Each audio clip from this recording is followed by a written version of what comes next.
இங்க கருவறை, இங்க கழிவறை. ஆனா இப்ப கழிவறை இல்ல. டிசம்பர் 2025 டிசம்பர்ல அந்த காணொலி போட்டிருப்பேன். இங்க பாருங்க, இப்ப கழிவறை இல்ல. இதுக்கெல்லாம் காரணம் யாருன்னு நினைக்கிறீங்க? இறைவன் அருளால அன்னைக்கு ஒரு வார்த்தை சொல்லி, அதாவது மூன்று கடல் சேர்ற அந்த சங்கமத்திலிருந்து ஒரு தலைவன் ஒரு மன்னன் வியாழன் புனிதமான நாளா இருக்கிறவன் ஒருத்தன் உருவாவான்.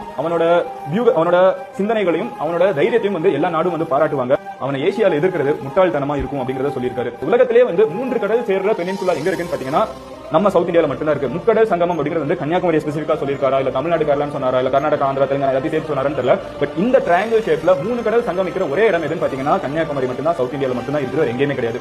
இந்த இடத்துல இருந்து ஒரு தலைவன் உருவாவான். அவன் உருவானதுக்கு அப்புறம் இந்த மொத்த உலகமே அவனோட தைரியத்தையும் பார்த்து எல்லாத்தையும் பார்த்து அமைதியாவாங்க. அவன் இந்த மொத்த உலகத்துக்கும் தலைவன் ஆவான்.